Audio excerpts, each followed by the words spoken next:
ज़ख्मी हुए। अब सवाल ये है कि जो गुजर गया वो गुजर गया, लेकिन नए साल में कराची के मसाइल का हल कैसे निकलेगा? बल्दिया उज़्मा की क्या प्लानिंग है? इस तमाम सवालों के जवाब आज हम ले लेंगे। हमारे साथ मौजूद कराची मुर्तज़ा वहाब साहब, जिनकी एनर्जी देखकर हमें ये लग रहा है कि इस साल कराची की तमाम जो शिकायत हैं वो दूर होने वाली हैं। ऑन अ लाइटर नोट, अब देखते हैं कि किस तरह से ये मामला दूर होंगे। Thank you so much Murtaza साहब and welcome on the show. आपने बड़े से अच्छे काम किए कराची के लिए, ख़ास तौर पे हम ये देख रहे हैं कि आवाम की सैर व तफरी के जो मकामात हैं उनके हवाले से। लेकिन अब जो 2025 है, इसको लेके कराची के मसाइल हल करने के लिए क्या प्लान्स हैं आपके पास, क्या सोच रखा है इस हवाले से? जी, बहुत शुक्रिया कि आपने इस बात का एतराफ़ किया कि शहर के अंदर बहुत सारे अच्छे काम हुए हैं, लेकिन मेरा ये मानना है कि मज़ीद बहुत सारे काम होने की ज़रूरत, और इंशाअल्लाह इस आने वाले साल में 2025 में बल्दिया उज़्मा कराची जो है, जहाँ शहरियों की मुश्किलात जो इंफ्रास्ट्रक्चर के हवाले से हैं उसको भी ठीक करने की जद्दोजहद करेगी, कोशिश करेगी, and at the same time जो हमारे तफरीही मकामात हैं, चाहे वो हिल पार्क हो, किडनी हिल हो, सफारी पार्क हो, कराची ज़ू या लांडी ज़ू हो, या हमारा समंदर का एरिया हो, इन तमाम एरियाज़ को हम एक्टिवेट करने की कोशिश करेंगे ताकि लोगों को सस्ती और मयारी सैर व तफरी का मौका मिल सके। पानी और सेवरेज हमारे लिए एक चैलेंज है बहुत बड़ा, जिसको अगेन ओवरकम करने की कोशिश की जा रही है, जिसके अंदर साल 2025 में बहुत अरसे बाद कराची शहर की जो पानी की सप्लाई है उसमें इजाफ़ा होगा, जिसके लिए हब डैम से नई कनाल के ऊपर बड़ा तेज़ी के साथ काम हो रहा है, और हम बड़े पुरुमीद हैं कि इंशाअल्लाह अगस्त 2025 तक इस काम को मुकम्मल कर लिया जाएगा। और इसी तरीके से K4 ऑगमेंटेशन हो, मलीर एक्सप्रेसवे हो, और बहुत सारे प्रोजेक्ट्स हो, उनके ऊपर काम किया जा रहा है। अच्छा, ये हब केनाल वाले इस हवाले से भी हम बात करेंगे, लेकिन एक सवाल ये कि हम देखते हैं कि कराची के जो शहरी हैं वो सफ़री दुश्वारियों को बड़ा सामना करते हैं। सड़कें टूट फूट का यहाँ पर शिकार हैं। जब गाड़ियों में सफ़र करना मुश्किल हो चुका है तो बाइक्स वालों की परेशानी तो मुर्तज़ा साहब क्या ही होगी। जैसे कि हम जेल चौरंगी से PIB जाने वाली सड़क का ही बुरा हाल देख लेते हैं, और ये किसी एक सड़क या इलाके की बात नहीं है, तकरीबन हर जगह का यही हाल है। अब इस हवाले से बल्दिया उज़्मा कराची ने क्या प्लान तैयार किया? चाहूँगा कि कराची की 106 सड़कें हैं जो कि बल्दिया उज़्मा कराची के कंट्रोल में आती हैं। बाकी जितनी भी गली मोहल्ले की सड़कें होती हैं ये मुताल्लिका टाउन्स की ज़िम्मेदारी है। जैसे आपने PIB कॉलोनी का जिक्र किया, ये बल्दिया उज़्मा कराची के मैंडेट में नहीं आता, ये जिना टाउन है वहाँ पे उसके मैंडेट में आता है। डिस्ट्रिक्ट सेंट्रल आप जाएंगे तो बड़ी बड़ी जो वहाँ की शाराएँ हैं वो तो KMC के पास हैं। बाकी जो अंदरूनी गलियाँ, चाहे वो गुलबर्ग की हों, न्यू कराची, नॉर्थ कराची की हों, लियाकताबाद की हों, नाज़माबाद, नॉर्थ नाज़माबाद की हों, वो मुताल्लिका टाउन्स की ज़िम्मेदारी है। बदकिस्मती के साथ कि टाउन्स तमाम इख्तियारात होने के बावजूद वो ज़्यादा फोकस जो है उनका इल्ज़ामात के ऊपर है, प्रेस कॉन्फ्रेंसेस के ऊपर है, और वो अपने अंदरूनी इलाकों को ठीक करने की कोशिश नहीं कर रहे। KMC अपनी 106 सड़कों को प्रायोरिटी दे रही है, और उसके बाद जहाँ जहाँ हमें डेवलपमेंट स्पेस मिलती है उस डेवलपमेंट स्पेस को हम यूटिलाइज़ करने की कोशिश कर रहे हैं कि गली मोहल्ले में भी लोगों को हम रिलीफ दे सकें। इस हवाले से मैं आपको अच्छी खबर ये दूँ कि हमने अपनी ADP में ये प्रोजेक्ट अप्रूव करा है PIB कॉलोनी की अंदरूनी सड़कों का, और उसके ऊपर मुझे अगेन खुशी होती है बताते हुए कि काम हमने पिछले दिनों स्टार्ट कर दिया, और कोशिश करेंगे कि इसी माली साल के अंदर यानी कि 30 जून 2025 तक वो जो अंदरूनी गलियां हैं PIB कॉलोनी की, इंशाल्लाह उसके काम को मुकम्मल कर लिया जाए। मुर्तज़ा साहब, हमारे बड़े ये बताते हैं कि कराची किसी ज़माने में इंतहाई साफ़ सुथरा वेल ऑर्गेनाइज सिटी था, लेकिन अब हम देख रहे हैं कि मसाइल का गढ़ है। तरक्याती काम यहाँ शुरू तो हो जाते हैं लेकिन मुकम्मल नहीं हो पाते, या बहुत मुद्दत लेते हैं। अब FB एरिया में करीमाबाद का यही हाल है। मार्केट के तरफ हम देख रहे हैं खुदाई कर दी गई है, अब उनको कोई पूछने वाला नहीं है। पहले सड़क बन जाती है, उसके बाद पाइप डालने का ख्याल आता है। तो ये जो जिम्मेदार है, रिस्पॉन्सिबल्स हैं, इनके खिलाफ कार्रवाई की जाती है, और ऐसा होता क्यों है? बेसिकली फंड्स के मसाइल हैं या कोई और रुकावट आप समझते हैं? आपके बड़े नहीं, मेरे बड़े भी ये कहते हैं कि कराची एक ज़माने में कितना अच्छा होता था। मैं इससे इंस्पिरेशन ड्रॉ करता हूँ कि जब माजी का कराची शानदार हो सकता था तो मुस्तकबिल का कराची शानदार क्यों नहीं हो सकता। उसके नेचुरली हम तमाम लोगों को अपना अपना किरदार अदा करने की ज़रूरत है।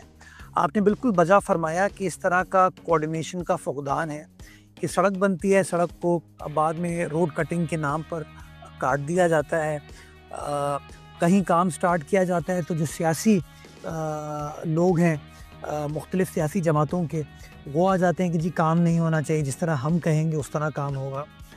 इस तरह की रुकावटें हैं, परेशानी है, जिसकी वजह से काम सुस्त रवि का शिकार होता है। और सुस्त रवि की वजह से प्रॉब्लम ये होता है कि चूँकि टाइमली काम कंप्लीट नहीं हो पाता, फिर कॉस्ट बढ़ जाती है उसकी महंगाई की वजह से, और फिर कॉस्ट बढ़ने की वजह से स्कीम को रिवाइज़ कराना पड़ता है।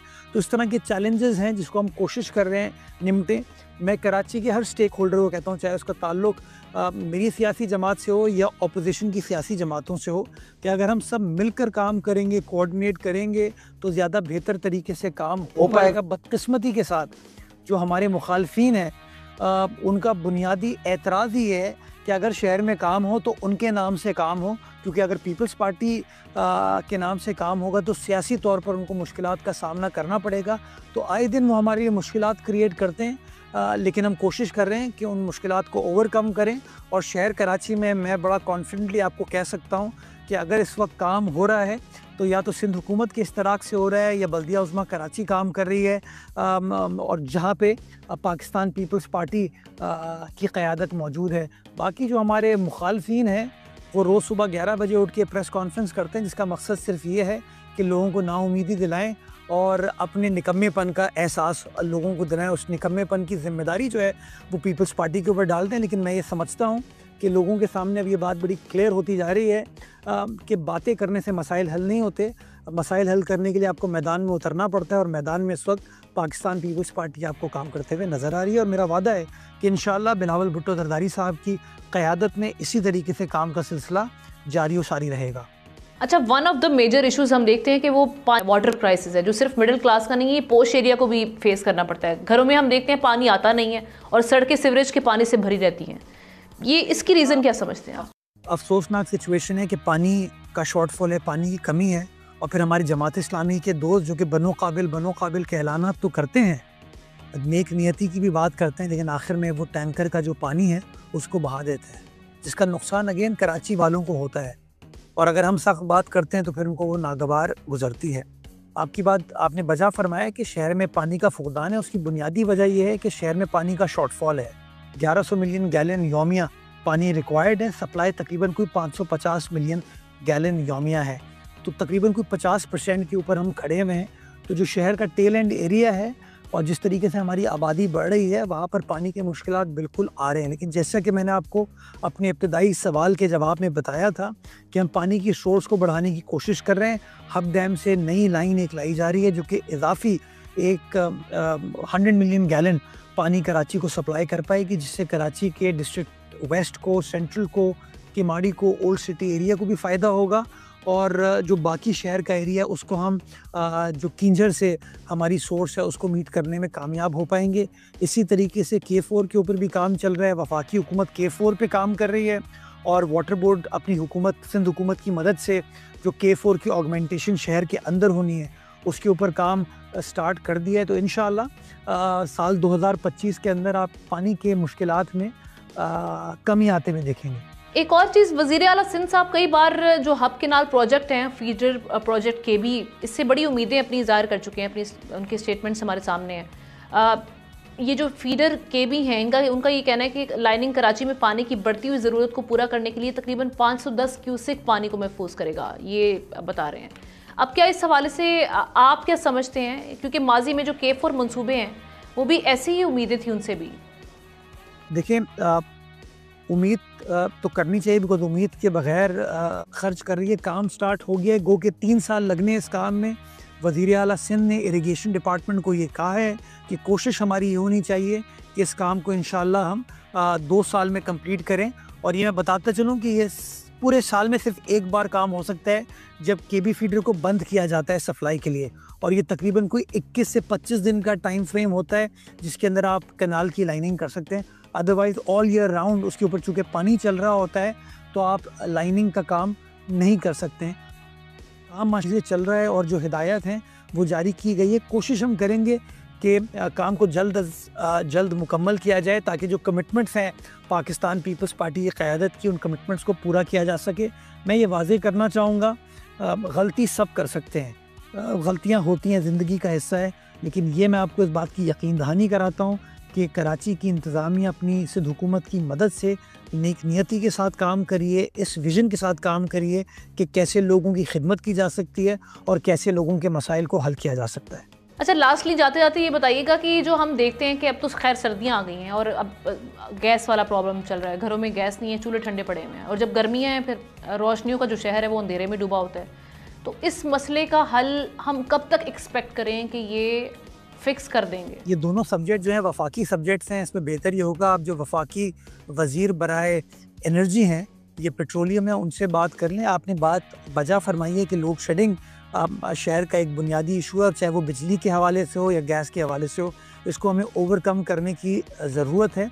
और मेरा ये मानना है कि आइन का आर्टिकल 158 ये कहता है कि जिस सूबे के अंदर गैस दरियाफ्त होती है, पहली प्रायोरिटी जो है उस सूबे की आवाम को मिलती है। आर्टिकल 158 में बड़े वाज़ेह अल्फाज में लिखा है, लेकिन बदकिस्मती के साथ वो गैस सूबा सिंध की आवाम को, चाहे वो घरेलू सार्फिन हो, सनती सार्फिन हो या ट्रांसपोर्ट के सार्फिन हो, उनको नहीं मिल पा रही। जिसके लिए मैं वफाकी हुकूमत से ये पुरज़ोर अपील करना चाहूँगा कि उनको इन मामलात को प्रोएक्टिवली एड्रेस करने की ज़रूरत है और इन मामलात को हल करने की ज़रूरत है, ताकि लोगों की रिक्वायरमेंट्स भी मीट हो सकें और जो कॉन्स्टिट्यूशनल पैरामीटर्स हैं उनको भी फुलफ़िल किया जा सके।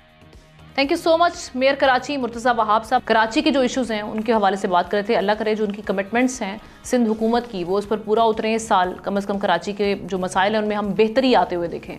एक ब्रेक लेते हैं, ब्रेक के बाद वापस